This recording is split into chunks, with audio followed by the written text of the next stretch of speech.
আসসালামু আলাইকুম ওয়া রাহমাতুল্লাহি ওয়া বারাকাতুহু।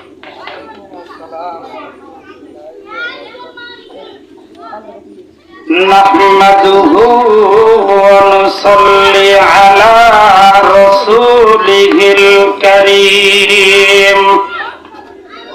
আম্মা বা'দু ফাকাদ ক্বালা আল্লাহু তাআলা في كلامه المجيد وفرقانه الحميد. أعوذ بالله من الشيطان الرجيم. بسم الله الرحمن الرحيم. قلنا يا نار كوني بردا وسلاما على إبراهيم. وقال النبي صلى الله عليه وسلم من أحب سنتي فقد أحبني ومن أحبني كان معي في الجنة. وقال تعالى إن الله وملائكته يصلون على النبي يا أيها الذين آمنوا صلوا عليه وسلموا تسليما. بلغ العلا بكماله كشف الدجى بجماله حسنت جميع خصاله. صلوا عليه وآله.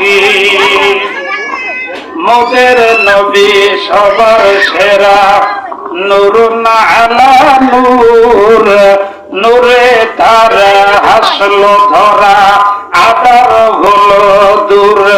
কমল হাসিন মিষ্টি অতি মধুর স্বভাব তার, সেই নবী তার স্বজন পরে দরুদ হাজার বার।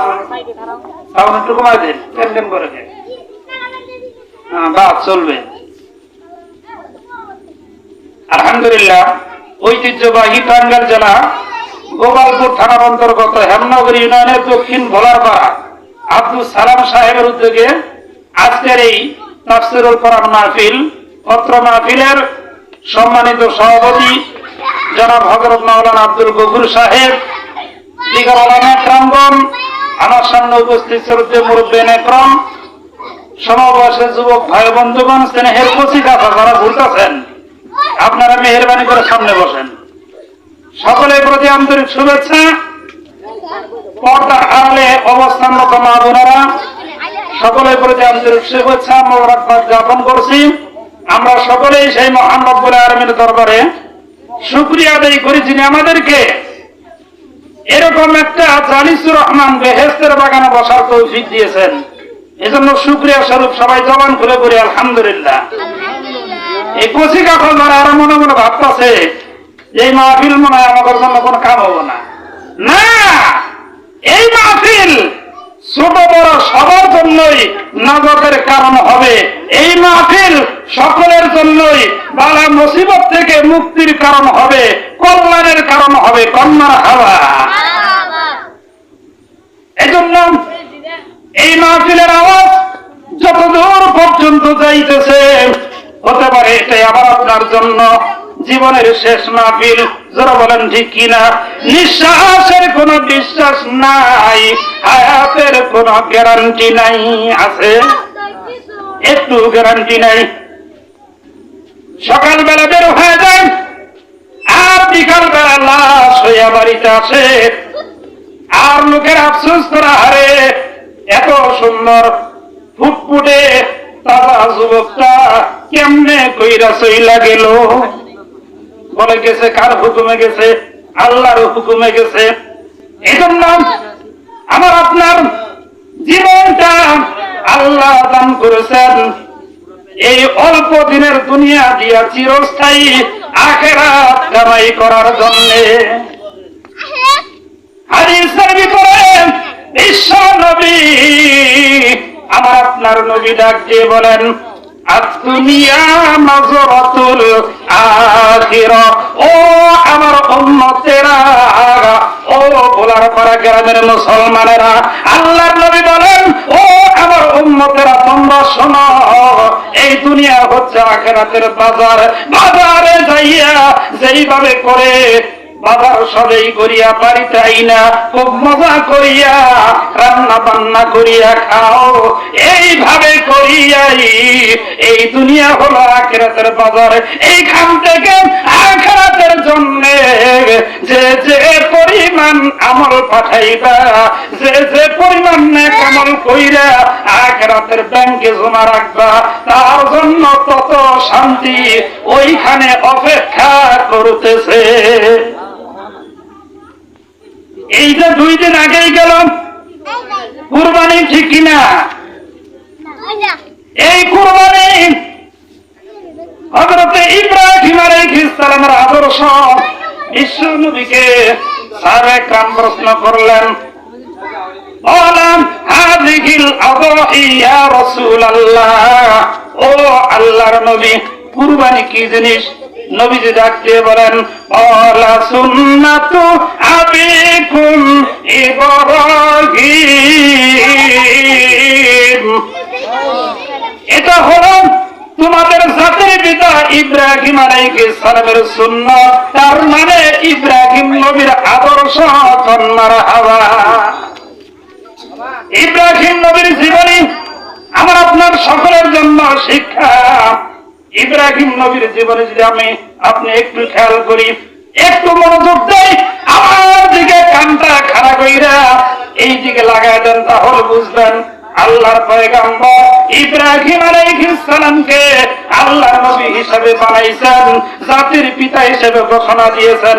তার কারণ হইল আল্লাহ তাকে ছোট্টবেলা থেকে অনেক পরীক্ষা করেছেন, প্রত্যেকটা পরীক্ষায় তিনি পাস করেছেন বিদায়ী আল্লাহ তাকে পুরস্কার স্বরূপ জাতির পিতা ঘোষণা দিয়েছেন। আল্লাহ ডাক দিয়ে বলেন, মিল্লাতা আবিকুম ইব্রাহিম হুয়া সাম্মাকুমুল মুসলিমিন।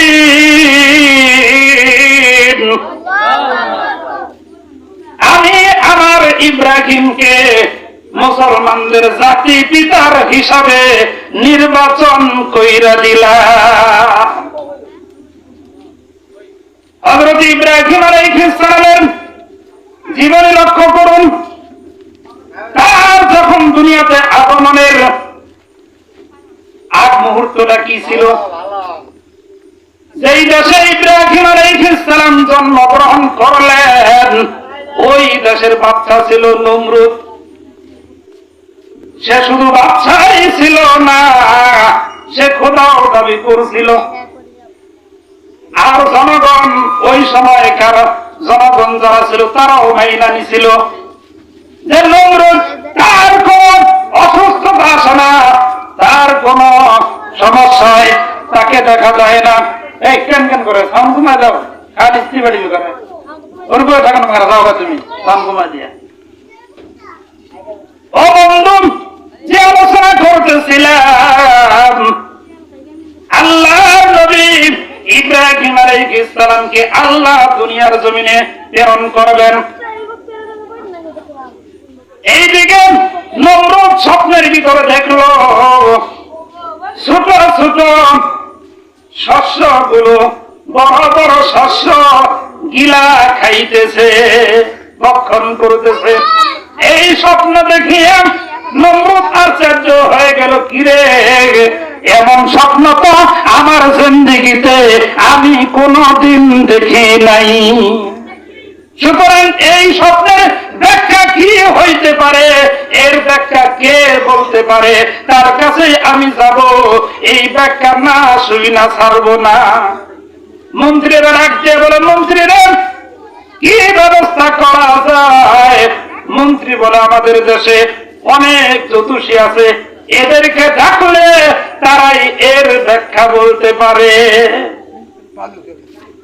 এলাকার সমস্ত জ্যোতিষী করে ডাকা হলো, আর তারা স্বপ্নের ব্যাখ্যা এক বাক্যে একই উত্তর দিল যে এই স্বপ্নের ব্যাখ্যা হইল এইটা, যে আপনার এই দেশের ভিতরে এমন একটা শিশুর জন্মগ্রহণ হবে, যে শিশুর মাধ্যমে আপনি এত বড় বাচ্চা খোদা দাবি করেছেন, আপনার বাচ্চা গিরেও খতম হবে, আপনার খোদা গিরেও থাকবে না।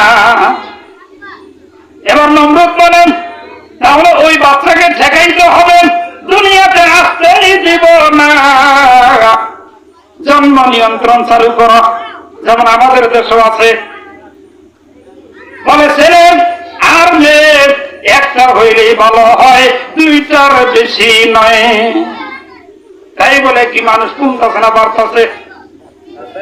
৭১ সালে যুদ্ধের সময় ইতিহাস আপনি পইরা দেখেন, ৭ কোটি মানুষ ছিল, এখন মানুষ ২০ কোটি পার হয়েছে। কন্যার হাওয়া কে পাঠাইছে? আল্লাহ পাঠাইছে। আল্লাহু আকবার। নমরুদ এইভাবে করেন জন্ম নিয়ন্ত্রণ চালু করে দিল, আর এইটা প্রচারের জন্য নিযুক্ত করলো আজর কুমারকে। আরে আজর কুমারই হইল ইব্রাহিম নবীর বাবা। কন্যার হাওয়া যেইখানে বাঘের বয়ে সেইখানেই সন্ধ্যা হয়। আজর কুমার সে ঘোষণা দিতে লাগলো, কেউ সন্তান নিতে পারবে না, বাদশার হুকুম, আমাদের খোদা নমরুদের অর্ডার, কেউ যদি সন্তান নেও তাকেও মারব, তার সন্তানকেও হত্যা করা হবে। আবার এইভাবে করে ঘোষণা দিতেছেন, এইদিকে আল্লাহর হুকুম হইল আমি আদরের মাধ্যমে তার পরিবারে ইব্রাহিম নবীকে বরণ করব। দুনিয়ার মানুষ যতই কৌশল যতই বুদ্ধি করুক না কেন, আল্লাহর কৌশল ফেল করার মতন না। জোরে জোরে কন্যার হাওয়া। আল্লাহ কোরআনে ডাক দিয়ে বলেন, ওয়া মাকারু ওয়া মাকারাল্লাহ ওয়াল্লাহু খায়রুল মাকিরিন। ও দুনিয়ার মানুষেরা, তোমরা যতই মক্কর করো, যতই কৌশল করো না কেন, আমি আল্লাহর কৌশল হলো সবচাইতে বড়। আমি আল্লাহর কৌশলের চাইতে বড় কৌশল কেউ করতে পারবে না। আল্লাহ পাক রব্বুল আলামিন রাত্রি যখন হয়ে গেল, দিনের বেলা মাইকিং করেছে, রাত্রি বেলায় এবার আজর সে নমরুদের গেট পাহারা দিতেছে। নমরুদের গেটে আছে। এইদিকে আল্লাহ আদরের দিনের ভিতরে প্রেম জাগ্রত করে দিলেন যে তুমি তাড়াতাড়ি তোমার বিবির কাছে যাও। দেখো সবাই ঘুমায় পড়ছে, রাত ১২টা বাজে গেছে গা, এখন আর কেউ জাগনা নাই। তোমার বিবির কাছে যাও আর তোমার বিবিকে তুমি খুশি করো, আমি আল্লাহ তোমার প্রতি খুশি হইয়া যাব। এখন যুবকেরা বিবাহের নামে খবর নাই, ওর কাছে গেলে কে খুশি? আল্লাহ খুশি। খালি বয়ফ্রেন্ড গার্লফ্রেন্ড বানাইয়া তাদের পিছনে সময় নষ্ট করে আর জিনার গুনাহ আমলনামায় তুলে। মরতে দেরি হবে, আল্লাহর ফেরেশতারা ডান্ডা দিতে দেরি করবে না। ও বন্ধু, আল্লাহ পাক রব্বুল আলামিন ইচ্ছা করলেন ইব্রাহিমকে দুনিয়াতে প্রেরণ করবেন, তার নবীকে দুনিয়াতে পাঠাবেন। আল্লাহ পাক রব্বুল আলামিনের ইচ্ছা অনুসারে এবার আজর কুমার সবাই ঘুমায় গেছে, সবার চোখ ফাঁকি দিয়া বাড়িতে চলে গেছে। আর বিবির সঙ্গে মিলিত হলো। আল্লাহ পাক রব্বুল আলামিন এইভাবে করে বাপের ওরস থেকে মায়ের রেহেমের ভিতরে ইব্রাহিম নবীকে আল্লাহ পাঠাইয়া দিলেন। এবার 1 মাস 2 মাস 3 মাস যখন পার হয়ে যায়, পরিবর্তন বোঝা যাইতেছে। এবার আজরকে ডাক দিয়ে বলে, দেখো তুমি ঘোষণা দিয়েছো জন্ম নিয়ন্ত্রণ করার জন্য কেউ যাতে সন্তান না নেয়, কিন্তু তোমার ঘরেই সন্তান। এই খবর যখন মানুষ জানবে, সকলেই তোমাকে ধিক্কার দিবে, আর নমরুদ তো তোমাকে ছাড় দিবে না। তোমার চাকরিও যাবে, তোমার গর্দানও যাবে, আমিও যাব, আমার সন্তান শেষ হবে। বলে বুদ্ধি কি? বলে বুদ্ধি হইল আমাকে নির্জনে পাঠিয়ে দাও, একটা থাকার ব্যবস্থা করে দাও, যেখানে আমি থাকবো গ্রামের কেউ খবর জানবে না। এবার আজর কুমার ইব্রাহিম আলাইহিস সালামের মাকে জঙ্গলের ভিতরে, যেইখানে মানুষ যাতায়াত করে না, ওই জায়গার ভিতরে ছোট্ট একটা ঝুপড়ি ঘর বানায় দিলেন। ওই ঘরের ভিতরে সমস্ত খানা পিনার ব্যবস্থা করে দিলেন। দিনের বেলা যায় না, সাক্ষাৎ করে না, রাত্রি বেলা যাইয়া আবার কুমার তার বিবির সঙ্গে দেখা সাক্ষাৎ করে, কোন প্রয়োজন থাকলে রাত্রেই পৌঁছায় দেয়, যাতে করে কেউ টের না পায়। এইভাবে করে করে 1 মাস 2 মাস 5 মাস 9 মাস 10 মাস অতিবাহিত হয়ে গেল। ইব্রাহিম আলাইহিস সালাম আল্লাহর হুকুমে মায়ের গর্ভ থেকে দুনিয়ার জমিনে আগমন করলেন। ওই জায়গার ভিতরেই জঙ্গলের ভিতরে ইব্রাহিম নবীর মা তাকে লালন পালন করতেছে, লোকালয়ে নিয়ে আসে না। বিপদ হতে পারে, আমার সন্তানের বিপদ হবে, আর আমি মা চাইয়ে চাইয়ে দেখবো, এটা আমি মায়ের কলিজায় মানাইতে পারবো না। কষ্ট হয় হোক, কিন্তু আমার সন্তানকে আমি বাঁচাইয়া রাখবো। দেখতে দেখতে 1 বছর 2 বছর 5 বছর 7 বছর অতিবাহিত হয়ে গেল। এবার ইব্রাহিম আলাইহিস সালাম বলে, মাগো আমাকে কে সৃষ্টি করেছে? আমার রবকে, তোমার রবকে। এবার মা বলতেছে, আমিও জানি, তোমার বাবাও জানে, এলাকার সবাই জানে, আমাদের রব হইল নমরুদ, নমরুদি হইল আমাদের বড় খোদা। এবার ইব্রাহিম আলাইহিস সালাম মনকে সান্ত্বনা দিতে পারলেন না। সাধারণ একটা মানুষ কিভাবে খোদা হয়, কিভাবে সৃষ্টিকারী হয়? বলে তারপরে ছোট ছোট আরো খোদা আছে, বলে সেগুলো আবার কি? বলে সেগুলো তোমাকে দেখাবো কয়দিন পরে। তোমাকে আমি বাড়িতে নিয়ে যাবো আর মন্দিরের ভিতরে দেখাবো। বাঘ আছে, সিংহ আছে, হরিণ আছে, এগুলো ছোট ছোট খোদা। ছোট খাটো বিপদে পড়লে এগুলোকে আমরা অনুসরণ করি, এগুলোকে ডাকি। আমাদেরকে এই মূর্তি খোদাগুলো আমাদেরকে ওই ছোট ছোট বিপদ থেকে রক্ষা করে। জোরে নাউজুবিল্লাহ। এবার ইব্রাহিম আলাইহিস সালাম মায়ের সাথে কথা বলতেছেন রাত্রিবেলা। সুন্দর চাঁদ দেখা যায়। চাঁদ যখন পরিপূর্ণ হয় 15 তারিখের রাত্রে দেখবেন ডিমলাইটের মতন তাম পৃথিবী আলোকিত করে। মনে হয় কে যেন একটা লাইট ধরায় রাখছে। কে ধরাইছে ওই লাইট? আল্লাহু আকবার। আল্লাহ ধরাইছে, আল্লাহ জ্বালায় দিয়েছেন ডিমলাইটের মতন চন্দ্র। এই চন্দ্র দেখে তিনি ভাবলেন এই ছোট্ট একটা চন্দ্র এত আলো দিতেছে, সুতরাং এইটাই আমার রব হবে। আবার যখন রাত্রি শেষ হইয়া সকাল হয়ে গেল, সকালবেলা পূর্ব দিগন্তে সূর্য উদিত হইল। এবার সূর্যের পাওয়ার দেখে ওই চাঁদের চাইতেও বেশি। এবার তিনি ভাবলেন যেটা শেষ হয়ে গেল আর দেখা যায় না, ওইটা আমার খোদা হতে পারে না। কারণ আমার খোদারা ডাকলে সে যদি না থাকে আমার ডাকে কে সাড়া দিবে? সকালবেলা সূর্যের দিকে তাকাইয়া ইব্রাহিম নবী ছোট্ট, তারপরেও ভাবতেছেন, চিন্তা করতেছেন এটাই হয়তো আমার রব হবে। তার কারণ চাঁদের চাইতে সূর্যের আরো বেশি দেখা যাইতেছে। সারাদিন পর হইয়া সন্ধ্যাবেলা যখন সূর্য ডুইবা গেল, তখন তিনি ঘোষণা দিলেন, ইন্নী ওয়াজ্জাহাতু ওয়াজহিয়া লিল্লাযী ফাতারাস সামাওয়াতি ওয়াল আরদা হানিফান ওয়া মা আনা মিনাল মুশরিকিন।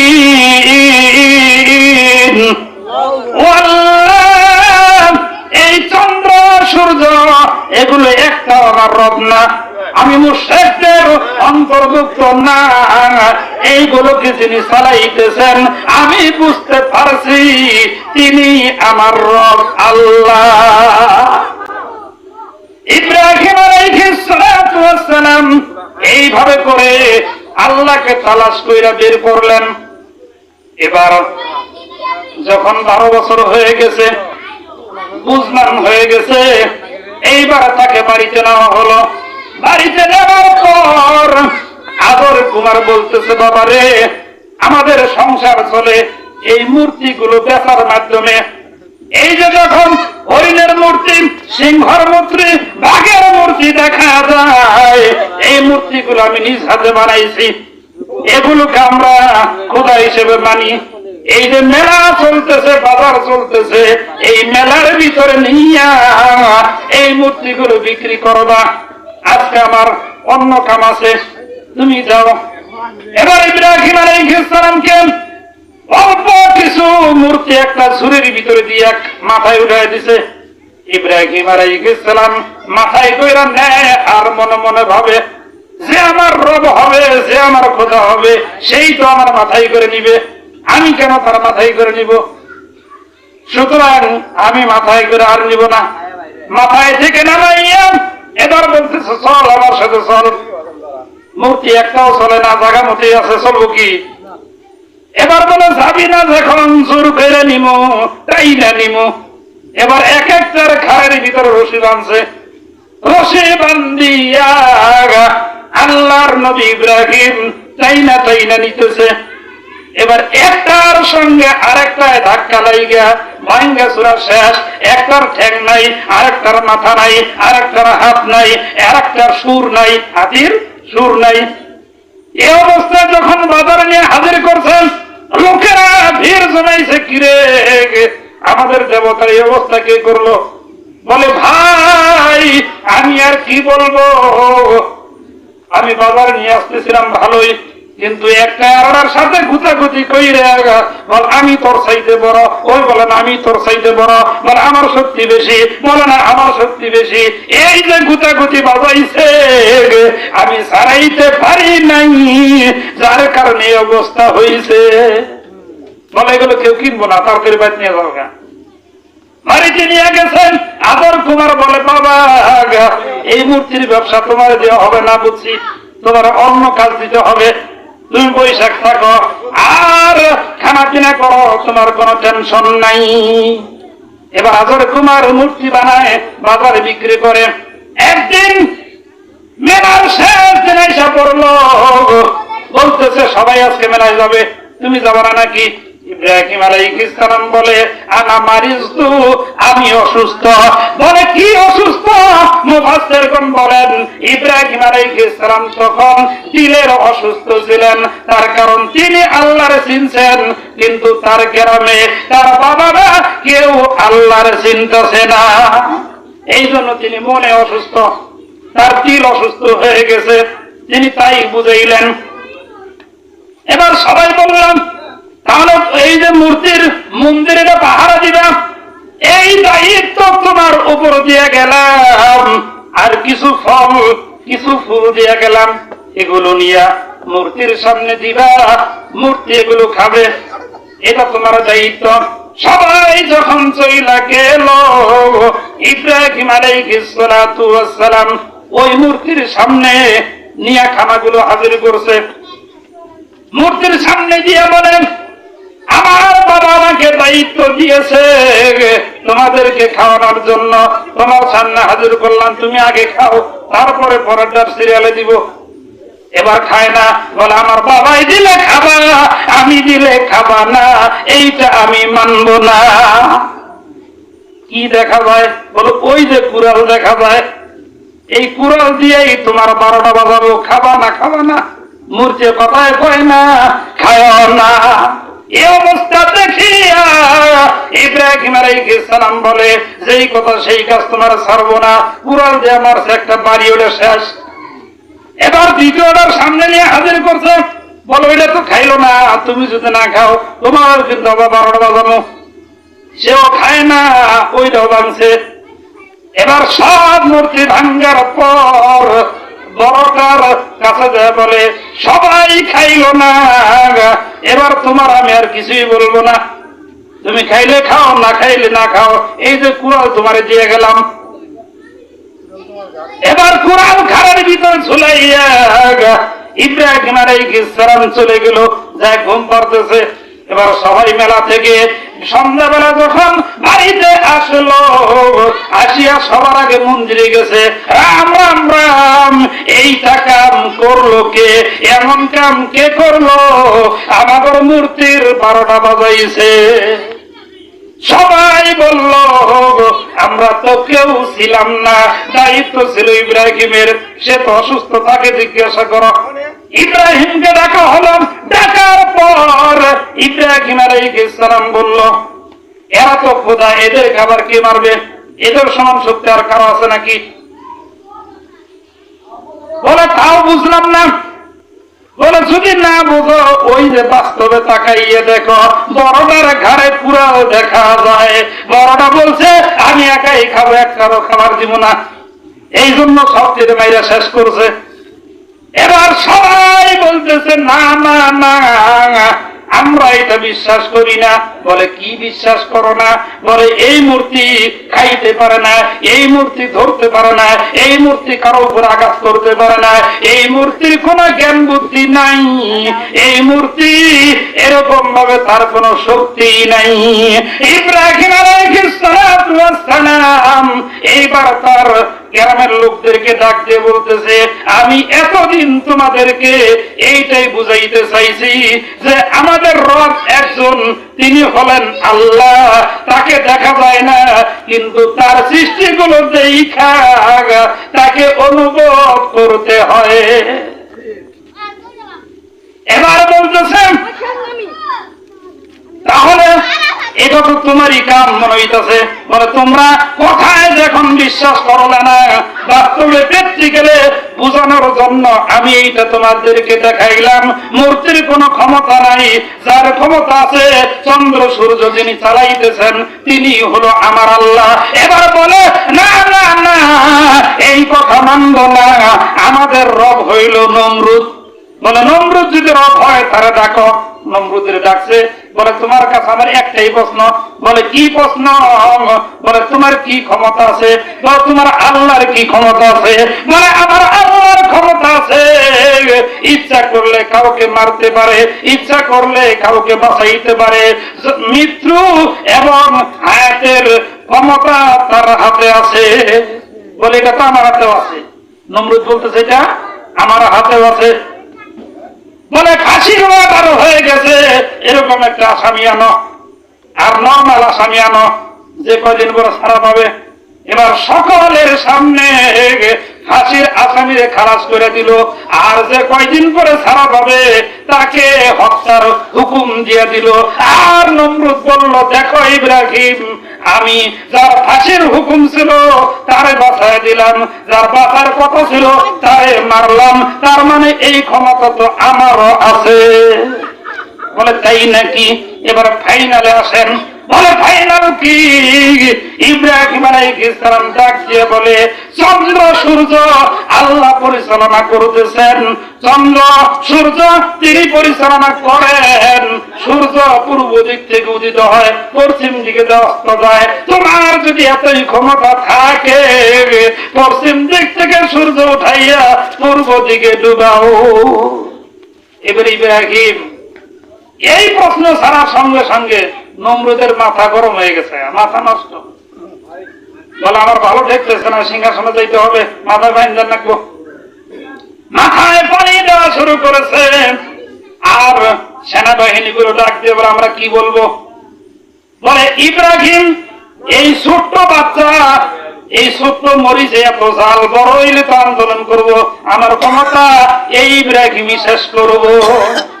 সুতরাং ইব্রাহিম বড় হওয়ার আগে তাকেই আমরা শেষ করে দিব। বলে কেমনে শেষ করব?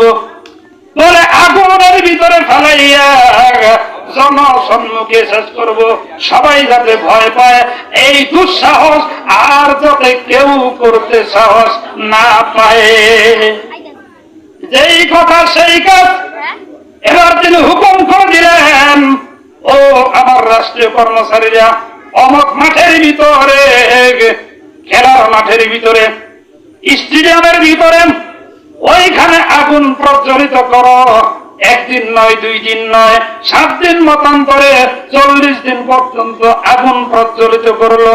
আগুনের পাওয়ার এত বেশি হইল যে দূর থেকে কেউ হাঁটতে লাগলে তার শরীরে আগুনের তাপ লাগে। উপর দিয়ে যদি পাখি উড়ে যাইতে চায়, পাখি বুনা হইয়া নিচে পইরা যায়। এত আগুনের তাপ। এই তাপের ভিতরে ইব্রাহিম আলাইহিস সালামকে কেমনে ফেলাবে? বুদ্ধিজীবীরা বুদ্ধি দিল, সড়ক তৈরি করো, সড়কের ভিতরে উঠাইয়া ঘুরাইয়া ঘুরাইয়া ঢেল দিয়া নিয়া ইব্রাহিমকে আগুনের মাঝখানে ফেলাবো। ইব্রাহিম শেষ হয়ে যাবে আর আমার খোদাগিরু ঠিক থাকবে। কিন্তু দেখা গেল এলাকার সব জনগণকে একত্রিত করিয়া ইব্রাহিম আলাইহিস সালামকে যখন সড়কের ভিতরে উঠাইল, এবার শত শত সেনাবাহিনী মিলিয়া সড়ক ঘুরাইয়া ইব্রাহিমকে ফালানোর জন্য টান দিয়েছে। ঘুরবে তো দূরের কথা, এক চুল নড়ে চড়ে না। এবার নমরুদের মাথায় হাত। এত কষ্ট করে আগুন ধরাইলাম, জনগণকে একত্রিত করলাম, যদি আগুনে ফেলাইতে না পারি এখনই আমার খোদাগিরি শেষ হয়ে যাবে। তিনি চিন্তায় বেগুর হইয়া গেলেন। চিন্তা করতেছেন তার খাস কামরার ভিতরে বসিয়া। আর তাদেরকে বললেন তোমরা অপেক্ষা করো, আমি আসতেছি, আমি একটু ভাবছি, ভাবার সময় দাও, কেমনে কি করা যায়। এবার ভাবতেছেন আর ওইদিকে মিস্টার ইবলিস শয়তান খুব সুন্দর একটা পীরের ভাব তৈরা তার সামনে হাজির হয়ে গেছে। এজন্যই বলা হয় যে বড় কিতাব দেখলেই কোরআন মনে করা যাবে না, বড় জুব্বা দেখলেই বড় হুজুর মনে করা যাবে না। শয়তানও হতে পারে, ঠিক কিনা? এবার শয়তান বড় হুজুরের ভাব ধরিয়া নমরুদের ঘরে যায়, টোকা দিতেছে, টুন টুন টুন। বলে কে তুমি? বলে আমি তোমার বন্ধু। যেই চিন্তা তুমি করতেছ ওই চিন্তা দূর করে দেওয়ার জন্য আমি তোমার কাছে এসেছি। বলে তাই নাকি? দরজা খোলা আছে, ধাক্কা দিয়ে ভিতরে ঢুকো। ভিতরে ঢোকার পর শয়তান পরামর্শ দিতেছে, তুমি তো জানো না ইব্রাহিম সাধারণ কোন বালক না, ইব্রাহিম ভবিষ্যতে নবী হবে। এজন্য তাকে সাহায্য করার জন্য হাজার হাজার ফেরেশতা ওই সড়কের ভিতরে দৌড়ছে। একটা ফেরেশতার ক্ষমতা এত বেশি, একটা ফেরেশতা ধরলে আর তোমার লক্ষ লক্ষ বাহিনী ওই একটা ফেরেশতার সমান শক্তি হবে না। বলে ফেরেশতার স্মরণের বুদ্ধি কি? বলে বুদ্ধি আমি তোমাকে দিতেছি। এলাকার যুবক যুবতী যারা আছে এদেরকে দেখার লোভ দেখাইয়া এই জায়গার ভিতরে হাজির করিয়া তাদেরকে যদি তুমি গুনাহের কাজে, জিনার কাজে নিযুক্ত করতে পারো, ফেরেশতারা শরম পাইয়া চইলা যাবে। এবার দেখা গেল নমরুদ শয়তানের পরামর্শ নিয়া ওই কাজই করলো। এবার ফেরেশতার শরমে একে একে সব চইলা গেল। কিন্তু বড় বড় চারটা ফেরেশতা হযরতে জিবরাইল, হযরতে মিকাইল, হযরতে ইসরাফিল, হযরতে আজরাইল, এই ফেরেশতাগুলো রয়ে গেল। ডাক দিয়ে বলে, আমি মিকাইল বৃষ্টি বর্ষণের কাজে নিযুক্ত। তুমি যদি বলো ইব্রাহিম, আমি মুষলধারে বৃষ্টি দিয়া এই নমরুদের আগুনের কুণ্ডলী নগদেই পানি বানাইয়া দিব। ইব্রাহিম বলে, আমি তোমার সাহায্য চাই না, তুমি কার হুকুমে আসছো? তোরা আল্লাহর হুকুমে। তিনি আমার দেখতেছে না বলে দেখতেছে, তাহলে তুমি চলে যাও। এবার মিকাইল চলে গেলেন। আজরাইল বলতেছেন, আপনি যদি বলেন এইখানে যারা আছে সব নির্যাতন খতম করবো, একটাও বাঁচবো না। বলে, তুমি কার হুকুমে আসছো? বলে, আল্লাহর হুকুমে।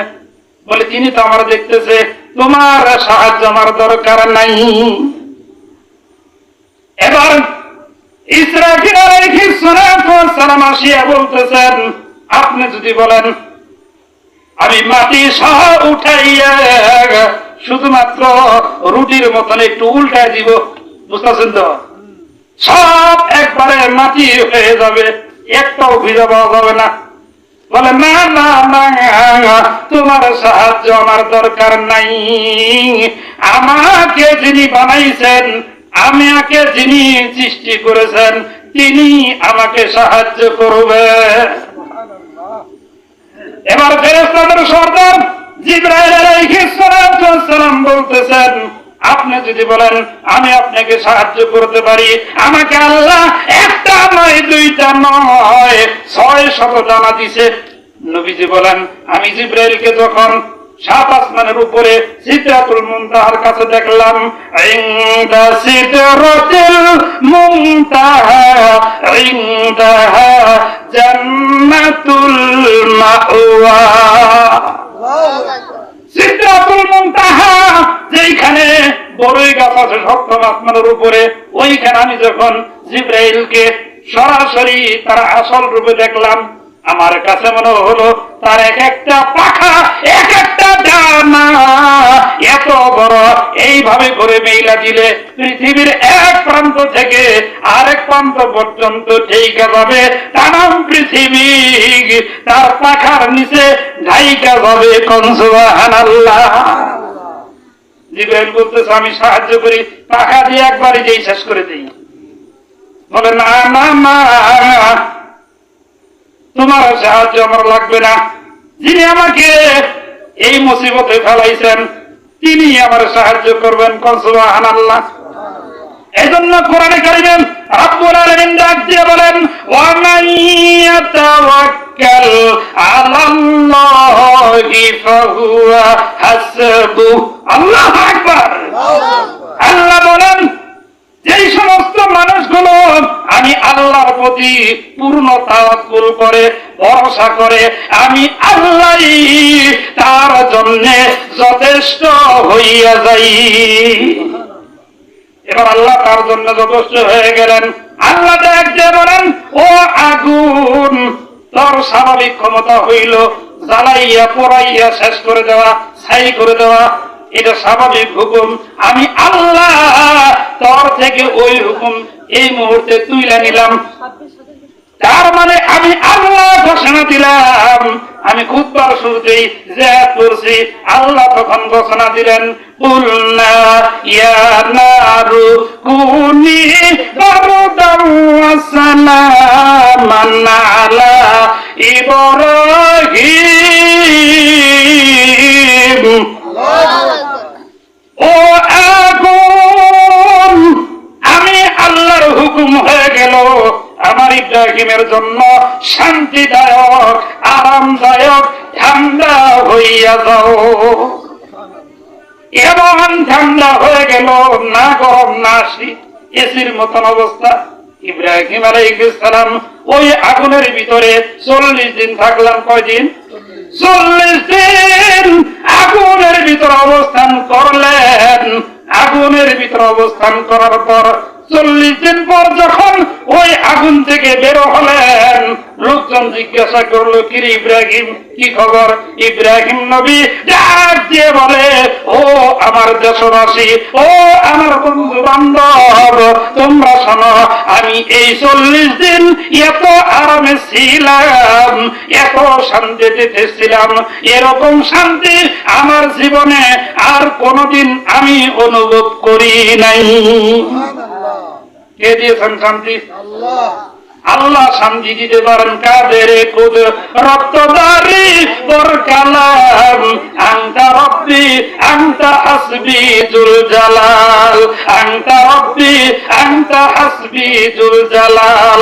আল্লাহই হলো সব কুদরতের মালিক, তিনি ইচ্ছা করলে যে কোনো জায়গায় রেখাই আপনারে শান্তি দিতে পারে। আল্লাহ আমাদেরকে শান্তিময় জীবন উপহার দান করেন, যারা বলেন আমিন। বলতেছিলাম ইব্রাহিম আলাইহিস সালাম এইখানে পরীক্ষায় পাশ করলেন, শত বাধার ভিতরেও সে ঈমানের উপর অটল থাকলেন। এটা আমার আপনার জন্য বড় শিক্ষা, ঠিক কিনা? যতই মুসিবত আসুক না কেন, ভরসা করব কার উপরে? আল্লাহর উপরে। সর্বদাই আল্লাহকে স্মরণ রাখবো, তো আল্লাহ আমারে সাহায্য করবে। ও বন্ধু, দক্ষিণ ভোলার পাড়ার গ্রামের মুসলমানেরা লক্ষ্য করুন, খেয়াল করুন, ইব্রাহিম নবীর জীবন থেকে বহু শিক্ষা রয়েছে। তার প্রত্যেকটা পরীক্ষাই ছিল উম্মতের জন্য শিক্ষা। এজন্য তার ঘটনাগুলো আল্লাহ সরাসরি কোরআনের ভিতরে রেকর্ড করে দিয়েছে। হযরত ইব্রাহিম আলাইহিস সালাম ওই দেশের ভিতরে থাকতে থাকতে যুবকে পরিণত হয়ে গেলেন। যৌবন 24-25 বছর বয়স হয়ে গেছে। এবার তিনি ভাবলেন, এই এলাকার একটা মানুষ ঈমান গ্রহণ করতেছে না, আল্লাহকে চিনতেছে না, সুতরাং এই এলাকা আমি থাকবই না, সফর করব। আল্লাহ হুকুম করে দিলেন, ইব্রাহিম তোমার নিয়ত পুরা হয়ে গেছে, তুমি সফরে বের হইয়া যাও। ইব্রাহিম আলাইহিস সালাম সফরে বের হইয়া গেলেন। একা একা চলতেছেন। তার দেশ পাড়ি দিয়া অন্য দেশে যাইয়া দেখে একটা সিরিয়াল ধরছে, রাজপুত্রগণ সিরিয়াল ধরছে। বলে এটা কোন সিরিয়াল? লোকজনে বলে এই দেশের বাদশার কন্যা, বিশ্ব সুন্দরী, যার নাম হইল বিবি সারা। নাম কি? বিবি সারা।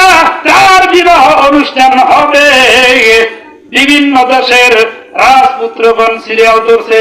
সে যার গলায় মালা দিবে, সে যাকে পছন্দ করবে, তার সাথেই তার বিবাহ হবে। পুরস্কার স্বরূপ তাকে এই রাজত্ব দান করা হবে।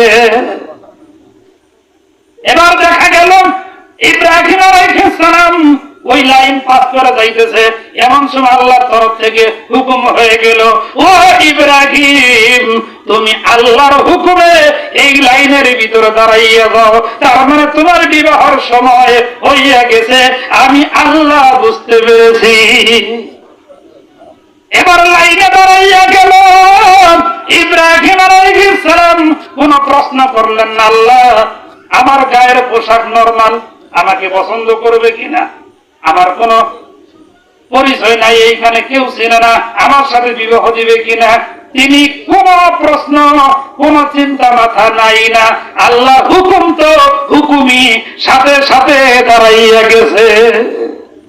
এবার সবার সিরিয়াল শেষ করে যখন ইব্রাহিমের সিরিয়াল আসলো, এবার ওই যে বিবি সারা তার সঙ্গী সাথী বান্ধবীদেরকে ডাক দিয়ে বলতেছে, ও আমার বান্ধবীরা, তোমরা শোনো, গত কয়েকদিন যাবৎ রাত্রে আমি যেই যুবকটার স্বপ্নে দেখি, সারাদিন যাকে আমি কল্পনা করি, ওই যুবকটাই হলো আমার সামনে এই যুবক। জোরে জোরে কন্যারা হাওয়া। সাথে সাথে তার গলায় মালা পরাইয়া দিলেন, বিবাহ হয়ে গেল। আর ইব্রাহিম নবী ওই দেশের প্রেসিডেন্ট হইয়া গেলেন। মালিককে সাধারণ প্রতীক ছিল, ঠিক কিনা? এবার আল্লাহ প্রেসিডেন্ট বানায় দিলেন।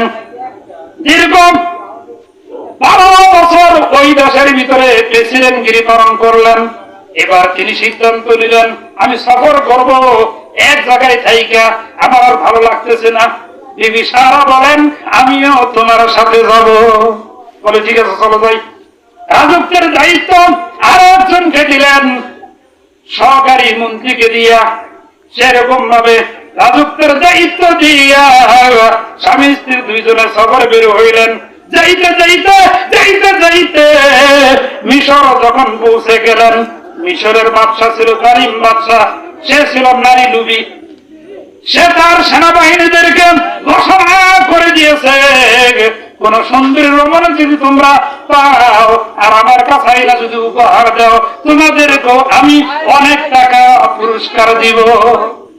এই পুরস্কারের লোভে পড়িয়া সারাকে দেখিয়া তারা ধইরা নিয়ে গেল বাদশার কাছে, জালিম বাদশার কাছে। আর এইদিকে ইব্রাহিম আলাইহিস সালামকে জেলখানায় বন্দী করলো। ইব্রাহিম নবী দোয়া করে, আল্লাহ আম্মা ইউজিবুল মুযতাররা ইযা দাআহু ওয়া ইয়াকশিফুস সূ। ডাকতে বলে, আল্লাহ তোমার বান্দা যখন মুসিবতে পড়িয়া ডাক দেয়, তখন তুমি ছাড়া কে আছে সাহায্য করা? তুমি তো সাহায্যকারী, তুমি আমারে সাহায্য করো। এবার আল্লাহর রহমতের দরিয়ায় দুশমাইরা গেল। আল্লাহ ডাক দিয়ে বলেন, আমার খলিল ইব্রাহিম সাহায্য চাইছে, আমি সাহায্য করে দিলাম। আমার ইব্রাহিমের বিবি সারার গায়ে হাত দিব তো দূরের কথা, টাচও করতে পারবে না। যখন সারাকে দেখিয়া পুরস্কার দিয়া সেনাবাহিনী বিদায় করিয়া এবার ওই জালিম বাচ্চা সারার দিকে সামনে অগ্রসর হয়, পা বাড়াইয়া দিছে। সঙ্গে সঙ্গে আল্লাহর হুকুমে ওই জালিম বাচ্চার পাও অবশ হইয়া গেছে। এবার পিছন দিকে ফিরছে, যে ঠিক পাও ঠিক হয়ে গেছে। আবার যখন বলে পাও দিয়ে আর ধরবো না, পাও দিয়ে সামনে আগাবো না, হাত দিয়ে ধরবো, এদিকে কাছে আসো। কাছে আসছে ইব্রাহিম আলাইহিস সালামের বিবি সারা খাতুন। যখন কাছে আছে, হাত বাড়াইছে, হাত দিয়ে ধরবে, লোভ সামলাইতে পারতেছে না। সাথে সাথে আল্লাহর হুকুমে হাত অবশ হইয়া গেছে। এবার বলতেছে, তোমার পরিচয় কি? সে বলতেছে, আমি অমুক দেশের প্রেসিডেন্টের স্ত্রী। আর প্রেসিডেন্ট যিনি, তিনি আমার সাথে আছেন, যাকে আপনি জেলখানা বন্দী করছেন, তিনি শুধু প্রেসিডেন্ট না, তিনি হলেন পয়গম্বর ইব্রাহিম খলিলুল্লাহ। বলতেছে, যাও, তোমাকে ছেড়ে দিলাম, তুমি আমারে মাফ করে দাও, তবে তাকে ডাকো। ইব্রাহিমকে ডাকা হলো। এবার ইব্রাহিম নবীকে লক্ষ্য করিয়া ওই জালিম বাদশা বলতেছে, তুমি আমাকে মুসলমান বানায় দাও, তুমি আমাকে যেই আল্লাহর প্রতি ঈমান তুমি আনছো, ওই আল্লাহর প্রতি ঈমান আনাইয়া দাও। সাথে সাথে ওই বাচ্চা সহ তার সংসদ পরিষদ সকলেই পড়ে নিল, লা ইলাহা ইল্লাল্লাহু ইব্রাহিম খলিলুল্লাহ। জিকির করেন, লা ইল্লাল্লাহ লা ইলাহা ইল্লাল্লাহ, জোরে লা ইলাহা ইল্লাল্লাহ, লা ইলাহা ইল্লাল্লাহ, লা ইলাহা ইল্লাল্লাহ, লা ইলাহা ইল্লাল্লাহ। রিকশা চলে না চালক সারা, বলেন রিকশা চলে না চালক সারা, নৌকা চলে না মাঝি সারা, দুনিয়া চলে না আল্লাহ সারা, মুমিন চলে না জিকির সারা, লা ইলাহা ইল্লাল্লাহ, লা ইলাহা ইল্লাল্লাহ। কাপড়ের ময়লা দূর হয় না ভাই, সাবান পানি না দিলে, ঠিক না? কাপড়ের ময়লা দূর হয় না ভাই সাবান পানি না দিলে ওই যে দিলের ময়লা দূর হয় না ভাই আল্লাহর জিকির না করলে লা ইলাহা ইল্লাল্লাহ লা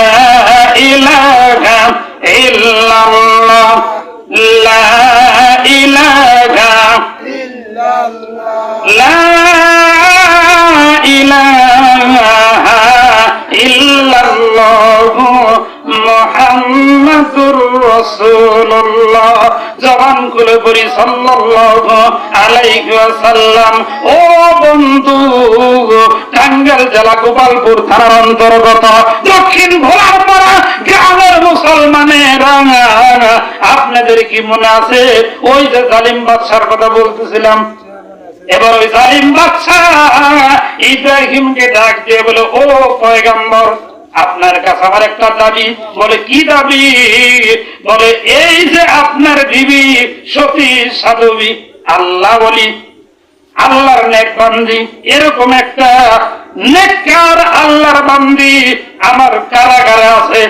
আমি তাকে ভোগ করার জন্য বহুবার চেষ্টা করেছি, তার কাছেই যাইতে পারি নাই। তাকে খাদেম হিসাবে তোমাদের সঙ্গে দিতে চাই, যদি নিয়ে যান আমি বড় খুশি হব। এবার খাদেম হিসাবে বিবি হাজারাকে সঙ্গী বানাইয়া দিলে। এবার সারাও খুশি, একজন সহযোগী হয়েছে, পাকশাক করে যাই করি একটু সাহায্য তো করতে পারবে। এবার রওনা দিলেন। যাইতে যাইতে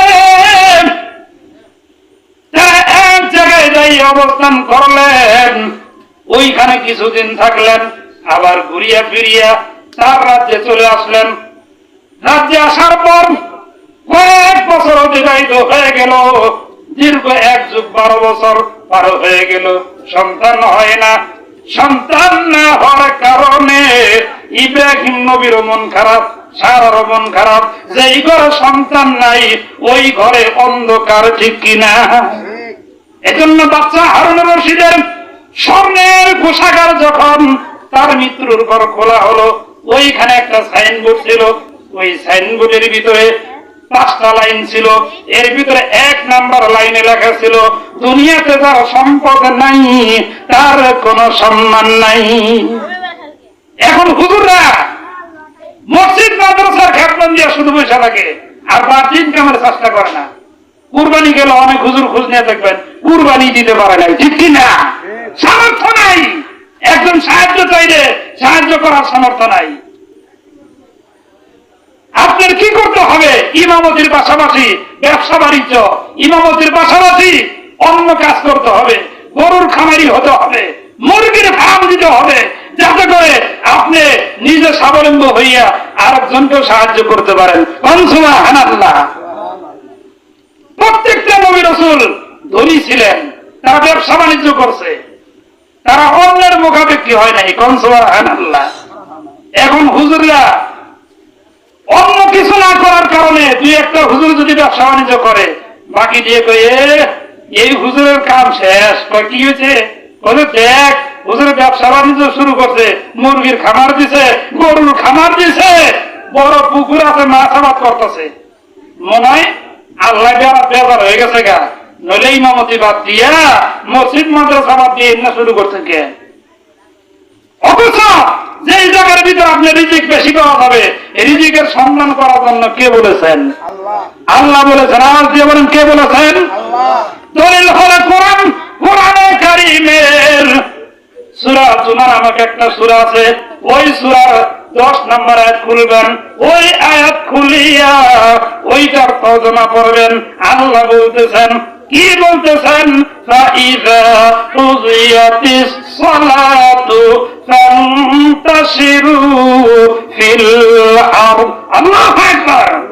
আল্লাহ বলতেছেন, ও দুনিয়ার ঈমানদারেরা, মুসলমানেরা, আমি আল্লাহর ইবাদত নামাজ পড়ার পরে রিজিকের সন্ধানে ছড়াইয়া পড়ো।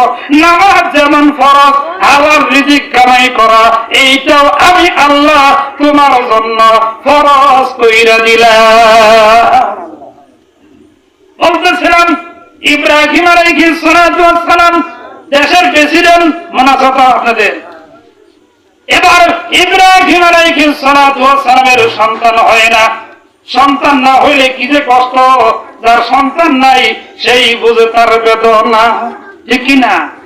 বাদশা হারুন রশিদের স্বর্ণের কোষাগারের কথা বলতেছিলাম।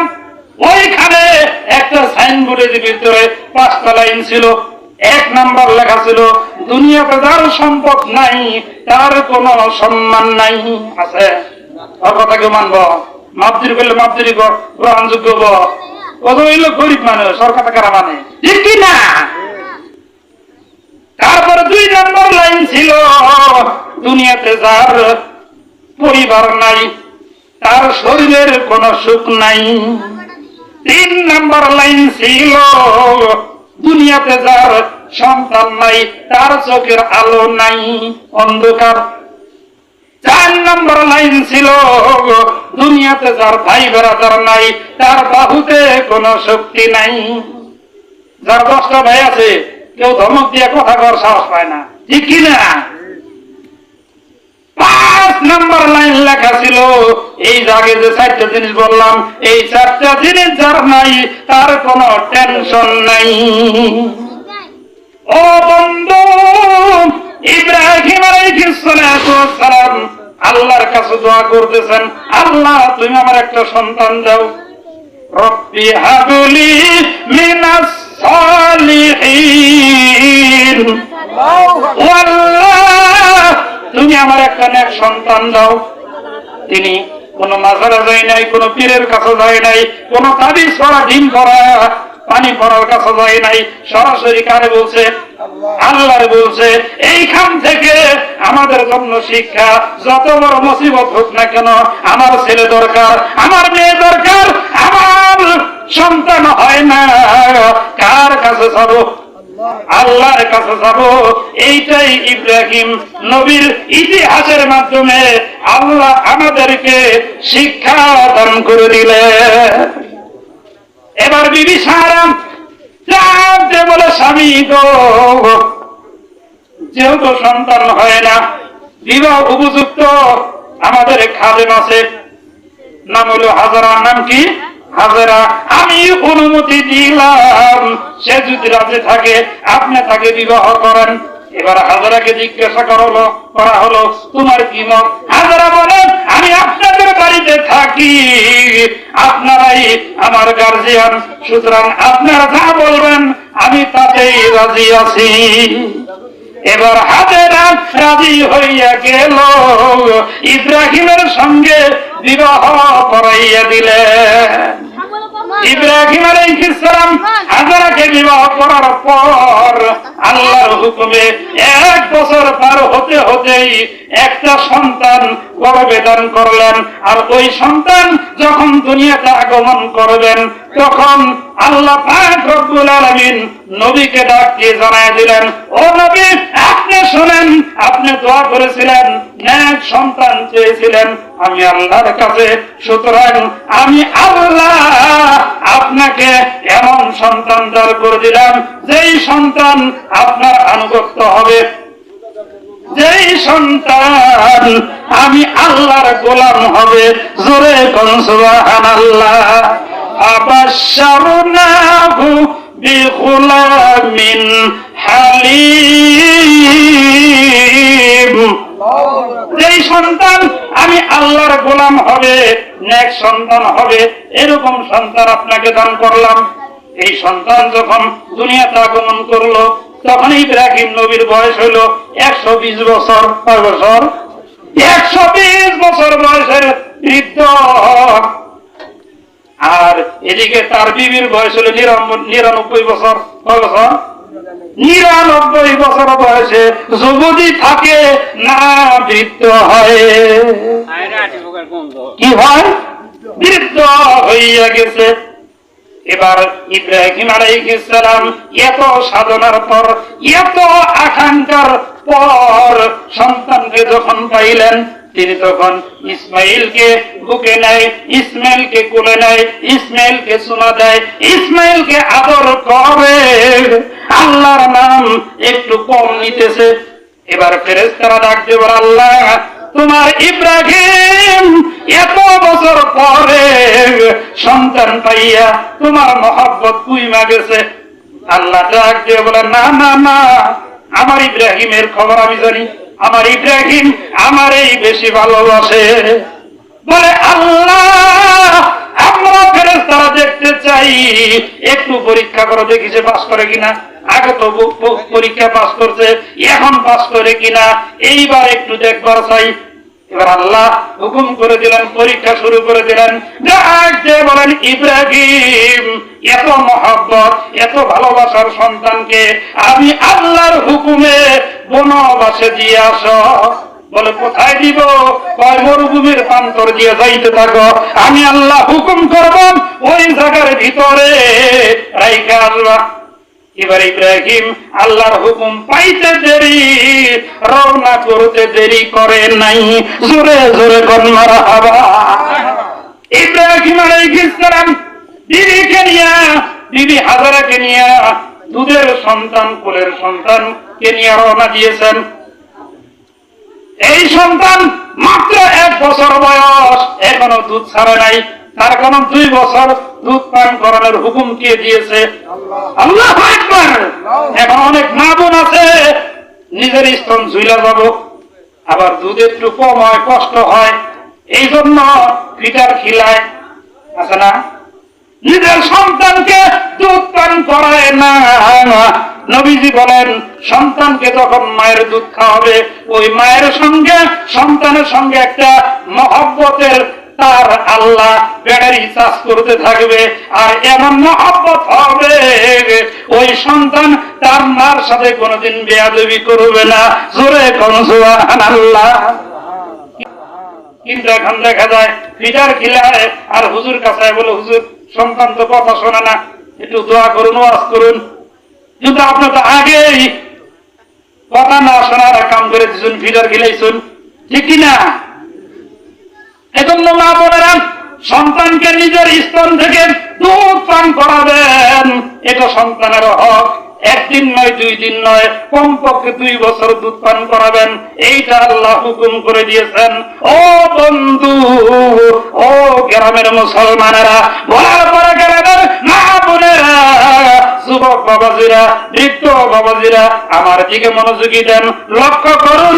এটা ইতিহাস বানানো কোন ইতিহাস না, সরাসরি কোরআনের ইতিহাস। মারহাবা। ইব্রাহিম আলাইহিস সালাম আল্লাহর হুকুম পাইয়া বিবি হাজারাকে নিয়ে উটের ভিতরে সওয়ার হইলেন। 1 মুষ্টি পানি আর 1 ব্যাগ খেজুর সঙ্গে নিয়ে গেলেন।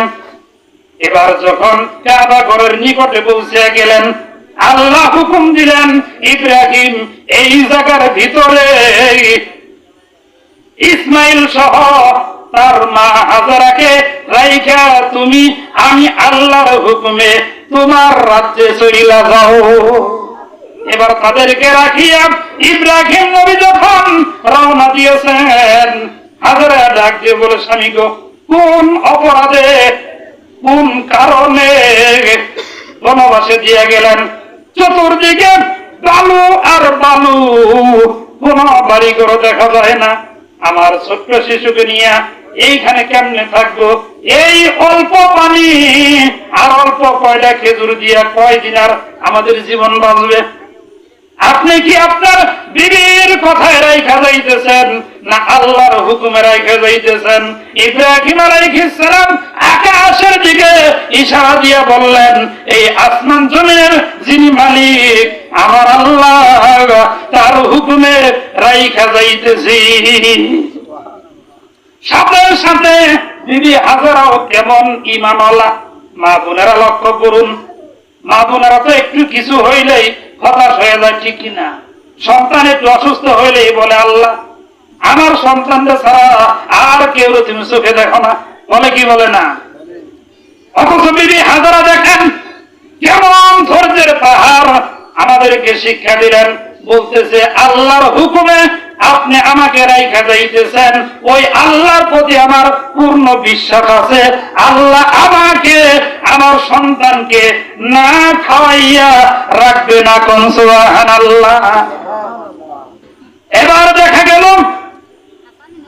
ইব্রাহিম আলাইহিস সালাতু ওয়াস সালাম ইসমাইলকে তার বিবি হাজারাকে রাইখা চলে আসলেন। কয়েকদিন পরেই ওই যে সামান্য পানি, সামান্য খেজুর শেষ হয়ে গেল। একদিন, 2 দিন, 3 দিন অনাহারে পার হয়ে গেল। এবার ক্ষুধার কারণে হাজারার স্তনের দুধ শুকিয়ে গেল। এবার ইসমাইল না খাইয়া ক্ষুধার যন্ত্রণায় কান্না করতেছে। এবার বিবি হাজারা চতুর্দিকে পানি তালাশ করতেছে। এখন যেখানে জমজম কূপ, ওইখানে ইসমাইলকে শোয়াইয়া পাশে এই 2টা পাহাড়, সাফা মারোয়া, এই 2টা পাহাড়ে একবার সাফায় দূর যায়, আবার মারোয়া পাহাড়ে দূর দিয়ে ওঠে। দেখে পাহাড়ের উপরে উঠিয়া কোথাও পানির সন্ধান দেখা যায় কিনা, কোন পাখি পানি পান করে কিনা, ওইখানে যাব, আমার সন্তানকে পানি পান করাবো। কিন্তু কোথাও পানি না পাইয়া নিরুপায় হইয়া তিনি ডাক দিয়ে বলেন, আল্লাহ এই মুহূর্তে তোমার সাহায্য আমার দরকার। তুমি যদি আমার সাহায্য না করো, আমার সন্তান যদি ইসমাইল যদি বিদায় হয়ে যায়, মারা যায়, আমি তোমার কাছে আর সাহায্য চাবো না। সাথে সাথে রহমতের দরিয়ায় জোশ মাইরা গেছে। ফেরেশতারা কান্না শুরু করে দিয়েছে, আল্লাহ পরীক্ষা শেষ করো, ইসমাইলকে সাহায্য করো। আল্লাহ জিবরাইলকে হুকুম করে দিলেন, ও জিবরাইল তুমি তাড়াতাড়ি যাও, ইসমাইল পাও দিয়া যে গুতাগুতি করতেছে, শুয়ে থাইকা ওই পায়ের নিচে তুমি গুতা দিয়া ঝর্ণা বাহির কইরা দাও। আল্লাহর হুকুমে জিবরাইল ঝর্ণা বাহির কইরা দিলেন। আর পানি খাওয়ার জন্য অন্যান্য পাখিরা যখন আসতেছে, সাথে সাথে তিনি খুশি হইয়া বললেন, আলহামদুলিল্লাহ, আল্লাহ তুমি আমার সাহায্য করছো। ওই পানি তিনি পান করলেন, আর চতুর্দিকে বান দিলেন, আর বললেন, থাম থাম থাম থাম থাম থাম, এইখানে তুমি পানি থাইমা যাও। ওইখান থেকে ওই পানির নাম হয়ে গেল জমজম। কোন সুবহানাল্লাহ। দুনিয়ার সব পানি পয়সা পান করা সুন্নাত, কিন্তু এই জমজমের পানি দাঁড়াইয়া পান করা আল্লাহ সুন্নাত করে দিয়েছে। এই পানি পান করলেন, ইসমাইলকে পান করাইলেন, আর কয়েকটা খেজুর ছিল, ওই খেজুর খাইলেন। আর ওই পানির জায়গায় একটু পানি নিয়ে দূরে দূরে খেজুর গাছের বীজগুলো গাইরা দিলেন, ওইখান থেকে গাছ হয়ে গেল। আর ওইখান থেকে পানি পান করেন আর খেজুর খান, খেজুর গাছে খেজুর ধইরা গেল। এইভাবে করে ওইখান দিয়ে অনেক কাফেলা, 20, 30, 40, 50 জনের ব্যবসায়ী কাফেলা যাইতে লাগলো। আর তারা বলল, এই পানির মালিককে, এই যে ঘর দেখা যায় তিনি হয়তো মালিক হবেন, সুতরাং আমরা এইখানে বসবাস করতে চাই, অনুমতি দিলে আমরা তোমাকে কর দিব। সুবহানাল্লাহ। এইভাবে করে এক এক করে করে হাজার হাজার কাফেলা চতুর্দিকে বাড়িঘর করতে লাগলো, আর বিবি হাজারাকে কর দিতে লাগলো। বিবি হাজারা ওই গ্রামের বাচ্চা হইয়া গেল। কে বানাইয়া দিল? আল্লাহু আকবার। আল্লাহ তাকে বাচ্চা বানাই দিলেন। দেখতে দেখতে 7 বছর মতান্তরে 13 বছর পার হয়ে গেল। এদিকে ইব্রাহিম আলাইহিস সালামের মনে চায় ইসমাইলকে এক নজর দেখি, কিন্তু আল্লাহর হুকুম, আল্লাহ বলতেছে আমি তাকে চূড়ান্ত পরীক্ষা করব। কি পরীক্ষা করব? চূড়ান্ত পরীক্ষা করব, ফাইনাল পরীক্ষা নিব। এবার স্বপ্ন যুগে দেখাইলেন, ইব্রাহিম তুমি তোমার প্রিয় জিনিস আমি আল্লাহর জন্য কুরবানি করো। সকাল বেলা ঘুম থেকে উঠিয়া বাছাই করে করে 100 দুম্বা কুরবানি করলেন। পরের দিন রাত্রে বেলা আবার স্বপ্নে দেখলাম তোমার প্রিয় জিনিস কুরবানি দাও। পরের দিন 100 উট কুরবানি দিলেন। আবার স্বপ্নে দেখলেন ইব্রাহিম রে তোমার জানের জান প্রাণের প্রাণ ওইটারে কুরবানি দাও। এবার তিনি বুঝলেন আমার ইসমাইল তো আমার প্রাণের প্রাণ, তাকে কুরবানি দেওয়ার জন্য আল্লাহ হুকুম দিয়েছেন। এবার তিনি রওনা দিলেন, যাইয়া ইসমাইলের সঙ্গে সাক্ষাৎ হয়ে গেল। ইসমাইল আলাইহিস সালাতু ওয়াস সালামকে বললেন তোমার নাম কি? বলে ইব্রাহিম ইবনে ইসমাইল। আমার নাম ইসমাইল, আমার বাবার নাম ইব্রাহিম। কোন সুবহানাল্লাহ। বলে তোমার মায়ের সঙ্গে আলাপ আছে? এবার মায়ের কাছে গেলেন, যাওয়ার পর পরিচয় দিলেন। এবার বলতেছে ও আমার সন্তান ইসমাইল, এইটাই হইল আমার সেই অপেক্ষাকৃত, আর 10 মিনিট, সেই অপেক্ষাকৃত 10 মিনিটের ভিতরে আমি আমার আলোচনা শেষ দিব। আপনারা খুশি না বেজার? লিল্লাহি তাকবীর, লিল্লাহি তাকবীর। তাকবীর জোরে দিন, তেলসানায় সে কোনো মানুষ আছে ঠিক কি না? জোরে তাকবীর, লিল্লাহি তাকবীর। হয় নাই? মহল্লায় যিনি বক্তা আছেন উনি হলো মেহমান, উনি যদি দেখা সব ঘুম পাড়তেছে, লোকজনের খবর নাই, তাহলে হুজুর এখন কি ওয়াজ করলো, সব বন্ধ করে ঠিক কি না? এজন্য তাকবীর জোরে হবে, লিল্লাহি তাকবীর, লিল্লাহি তাকবীর। আল কোরআনের আলো, কোরআন হাদিস যেখানে, গান বাজনা যেখানে, লিল্লাহি তাকবীর। ও বন্ধু গুলার পাড়া গ্রামের মুসলমানেরা, এতক্ষণ আপনারা মনোযোগ দিয়ে শুনছেন ইব্রাহিম নবীকে আল্লাহ কয়েকটা পরীক্ষা করেছেন, সব পরীক্ষা পাস করছে, এইবার ফাইনাল পরীক্ষা ঠিক কিনা? ইব্রাহিম আলাইহিস সালাতু ওয়াস সালামকে আল্লাহ হুকুম করেছেন, এবার তিনি যাইয়া বিবির সঙ্গে সাক্ষাৎ করে বিবিকে বলতেছে, বিবি রে তোমার ইসমাইলকে সুন্দর কইরা সাজাইয়া নতুন কাপড় পরাইয়া দাও, আমি বাদশার বাড়িতে দাওয়াতে নিয়ে যাব। কার বাড়িতে? বাদশার বাড়িতে নিয়ে যাব। এবার সুন্দর করে সাজায় দিলেন ইসমাইলকে নিয়ে। ইব্রাহিম আলাইহিস সালাম রওনা দিলেন। যাইতেছে প্রতিমধ্যে শয়তান বিবি হাজারাকে খবর দিলেন, হাজারা রে খবর জানানি? বলে কি খবর? বলে ইব্রাহিম তোমার ইসমাইলকে কুরবানির জন্য মিনার দিকে নিয়ে যাইতেছে। বলে না না বাবাই কি সন্তানকে কুরবানি করতে পারে নাকি? বলে হ্যাঁ পারে। বলে কেমনে পারে? বলে আল্লাহর হুকুম এই জন্য পারে। বলে আল্লাহর হুকুম যদি হইয়া থাকে আমি হাজারার কোনো আপত্তি নাই, আমি হাজার একটা কেন 100 সন্তান আল্লাহ চাইলে 100ই আমি হাজারা দান কইরা দিব। এবার শয়তান দেখে এখানে কামড়বো না। এবার শয়তান ইসমাইল ছোট মানুষ, তাকে যায় ধোঁকা দিতেছে আর বলতেছে ইসমাইল খবর জানানি? বলে কি খবর? বলে দেখো তোমার আব্বার কাছে রশি আছে, তোমার আব্বার কাছে ছুরি আছে, তোমাকে কুরবানি করার জন্য মিনার দিকে নিয়ে যাইতেছে। বলে বাবা কে যেন বলে তুমি আমাকে কুরবানি করতে নিয়ে যাইতেছ? বলে শয়তান ছাড়া কেউ হবে না, পাথর মারা। তিনি পাথর মারলেন, ইব্রাহিম নবী পাথর মারলেন। এইভাবে করে শয়তান মিনা পর্যন্ত যাইতে 3 জায়গায় ইসমাইলকে ধোঁকা দিছে, 3 জায়গায় পাথর মারছে। এজন্য আল্লাহ সব হাজিদের জন্য এই পাথর মারা আমল করে দিয়েছে।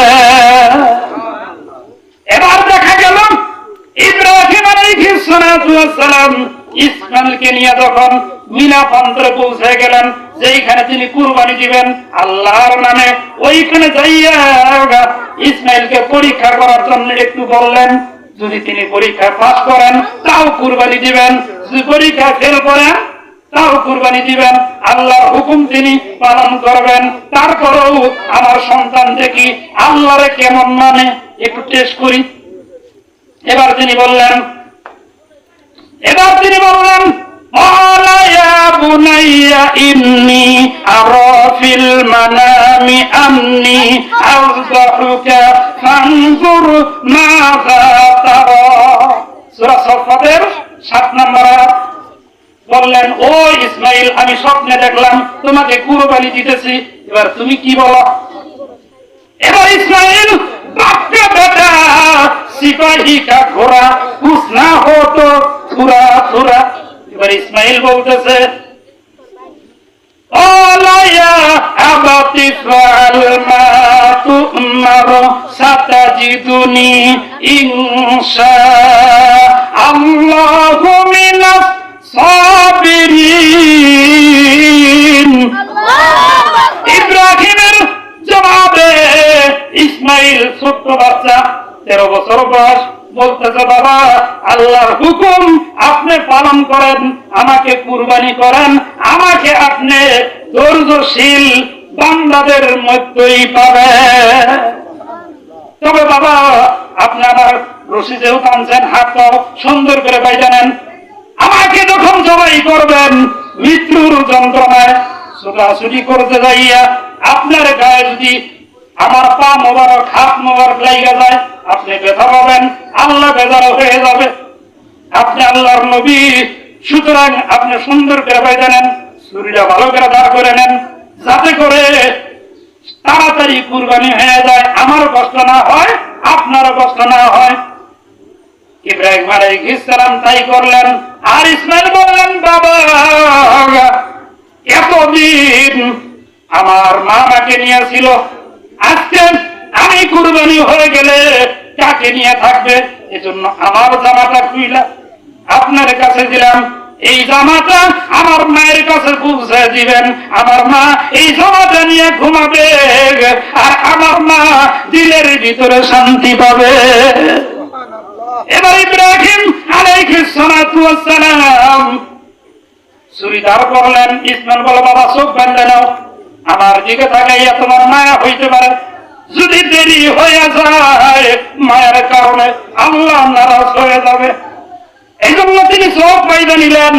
এবার তিনি যখন ছুরি চালাইতেছেন, তাফসীরের ভিতরে আছে, তিনি যখন ছুরি চালাইতেছেন গলার ভিতরে তাম পৃথিবীর গাছপালা তরুলতা থেকে শুরু করে ফেরেশতারা কান্না শুরু করে দিছে, আল্লাহ এই চূড়ান্ত পরীক্ষায় ইব্রাহিমকে তুমি পাস করাইয়া দাও, জোরে কন্যারা হওয়া।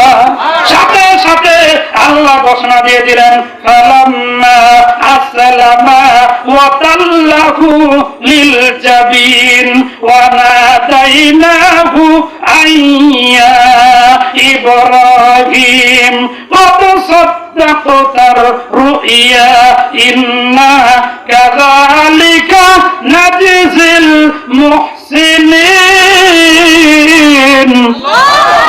আমার ইব্রাহিম আমার পরীক্ষা পাস করছে, তার সন্তানকে কুরবানির জন্য যখন চূড়ান্ত ভাবে ছুরি চালায় দিল, আমি তখন তাকে পাস করার ঘোষণা দিয়ে দিলাম, সুবহানাল্লাহ। আর পুরস্কার স্বরূপ জান্নাত থেকে একটা দুম্বা পাঠিয়ে দিলাম। এই দুম্বাটা ইসমাইলকে সরাইয়া বুকের সাথে লাগাইয়া জিবরাইল দাঁড়ায় রইলেন, আর দুম্বা নিচে দিলেন, দুম্বা কুরবানি হয়ে গেল। ইসমাইল কুরবানি হইল না। এবার রক্ত লাগার সঙ্গে সঙ্গে তিনি চোখ খুলে বলতেছেন, আল্লাহ তুমি আমার কুরবানি কবুল করছ, আলহামদুলিল্লাহ আলহামদুলিল্লাহ। দেখা দেখে দুম্বা কুরবানি হয়ে গেছে। বলে, ইসমাইল তাড়াতাড়ি ছুরির নিচে সব, তোমার কুরবানি করব। এবার জিবরাইল বলেন, না না না, আল্লাহ আপনাকে পরীক্ষা করেছেন, আপনি আল্লাহর জন্য নিজের সন্তানকে কুরবানি করার জন্য পূর্ণ প্রস্তুতি নিয়েছেন, এই জন্য আল্লাহ খুশি হইয়া আপনাকে পাস করায় দিচ্ছেন। আর পুরস্কার স্বরূপ এই যে দুম্বা দিচ্ছেন, এই দুম্বা আপনি আপনার বিবির কাছে নিয়ে যান, আর তাকে বলেন, আমি যেই বাদশার কাছে গেছিলাম দাওয়াত খাইতে, ওই বাদশা খুশি হইয়া এই দুম্বা দিছে, এই দুম্বা রান্না করো, আমি খাবো, তুমি খাবা, প্রতিবেশীদেরকে দাও, আত্মীয় স্বজনকে দাও, সুতরাং সবাই মিলা আনন্দ করো, মজা করো, আল্লাহর হুকুম পালন করছি, আল্লাহ রাজি হয়েছে, এর চাইতে বড় আনন্দ আর হইতে পারে না, ঠিক কিনা? এজন্য আল্লাহর হুকুমের সামনে সদা সর্বদাই নিজের মাথাকে নত করবো, 5 ওয়াক্ত নামাজ পড়বো, 5 ওয়াক্ত নামাজের পাশাপাশি দুনিয়ার কাজকর্ম যাই করবো, ইবাদতে গণ্য করে দিবেন কে? আল্লাহ আকবার। আল্লাহ গণ্য করে দিবেন। এজন্য আমরা 5 ওয়াক্ত নামাজকে ছাড়বো না। রাজি আছি ইনশাআল্লাহ?